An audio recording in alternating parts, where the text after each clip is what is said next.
नमस्कार बंधुरा Lakshmi food and लाइफे सकलके स्वागत। आज के बानाबो पटलेर कचुरी बा पटलेर पुरी।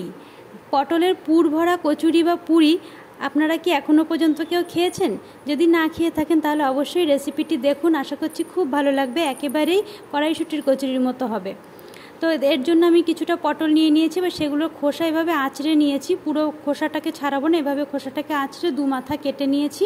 তারপর খুবই ছোট ছোট টুকরো করে মিক্সিং গ্রাইন্ডারের মধ্যে দিয়েছি। একটি পেস্ট বানাতে হবে, যত ছোট টুকরো করা যায় তত সুবিধা হবে পেস্ট করার জন্য। আর তার মধ্যে দিয়েছি 1 ইঞ্চি আদা, কয়েক কোয়া রসুন আর 3টে কাঁচা লঙ্কা। ঝালটা আপনারা আপনাদের পরিমাণ মতোই দেবেন। এবারে একটা মিহি পেস্ট বানিয়ে নিলাম। তারপর কড়াইতে সর্ষের তেল দিয়ে তেলটা গরম হতেই সেই পেস্টটাকে ঢেলে দেবো। এবারে এটাকে এর মধ্যে একে একে নুন আর হলুদ দিয়ে দেব, দিয়ে ভালো করে একটু নাড়িয়ে নেব। তারপর এর মধ্যে দিয়ে দেব কিছুটা গরম মশলা গুঁড়ো আর চিনির গুঁড়ো। চিনিটা এখানে গোটাও দেওয়া যায়, আমার কাছে গুঁড়ো ছিল তাই গুঁড়োটাই দিয়েছি। সব কিছু দিয়ে এটাকে ভালো করে নাড়াতে হবে।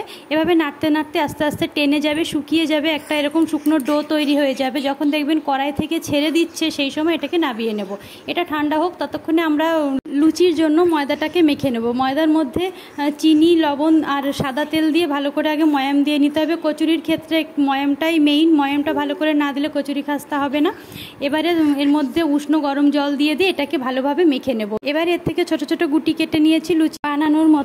এবারে এর মধ্যে পুর ভরার পালা। যেমন পুলি পিঠের ক্ষেত্রে বা কড়াইশুঁটির ক্ষেত্রে পুর ভরা হয়, সেই রকমই এটাকে এরকমভাবে পাতিয়ে নিয়ে এর মধ্যে সেই পেস্ট যেটা বানিয়ে রেখেছিলাম পেস্টটা একটু একটু করে দিয়ে এভাবে মুখটাকে সিল করে দিতে হবে ভালো করে। এরকমভাবে আমি সব কটার মধ্যেই পুরটাকে ভরে নিয়েছি। তো এবারে ভাজার পালা। আর বেলার কাজটা কিন্তু খুবই হালকা হাতে করতে হবে, না হলে ফেটে যেতে পারে।